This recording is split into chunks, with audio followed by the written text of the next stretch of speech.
हिमालय की 16,000 फीट की ऊंचाई पर एक ऐसी झील है जिसके पानी में मछलियां नहीं बल्कि 500 से ज्यादा इंसानी कंकाल स्केलेटन्स तैरते हैं। वैज्ञानिकों ने जब इन खोपरियों की जांच की तो वो हैरान रह गए, क्योंकि इन सब की मौत किसी हथियार से नहीं बल्कि आसमान से गिरी एक अदृश्य चीज से हुई थी। आखिर क्या है इन कंकालों का राज? इसका जवाब छिपा है उत्तराखंड की कुलदेवी माता नंदा की एक प्राचीन परंपरा में। दरअसल माता नंदा भगवान शिव की पत्नी पार्वती का ही रूप है। उत्तराखंड में हर 12 साल में एक बेहद खास यात्रा निकलती है, नंदा देवी राज जात यात्रा। यह एक भावुक विदाई यात्रा होती है जिसमें माता नंदा अपने मायके उत्तराखंड से विदा होकर अपने ससुराल यानी कैलाश पर्वत पर बैठे भगवान शिव के पास जाती हैं। यह यात्रा चमोली के नौटी गांव से शुरू होती है और इसका आखिरी पड़ाव है होमकुंड, वह जगह जहां से माता अकेले अपने ससुराल कैलाश पर्वत की ओर चली जाती है। लेकिन होमकुंड तक पहुंचने के लिए भक्तों को बीच में उसी रूपकुंड झील से होकर गुजरना पड़ता है। सदियों पहले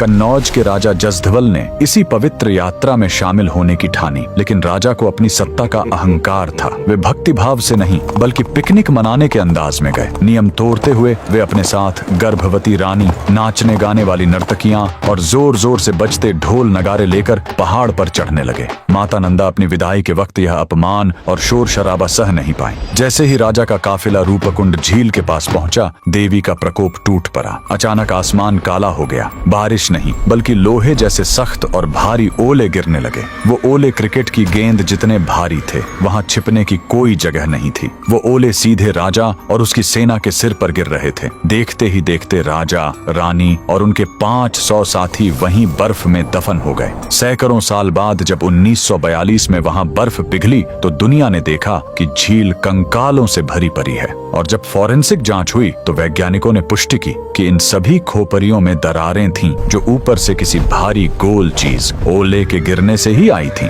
यह झील आज भी गवाह है कि कुदरत और ईश्वर के नियमों को तोड़ने का अंजाम क्या होता है। कमेंट में जय माता दी जरूर लिखें।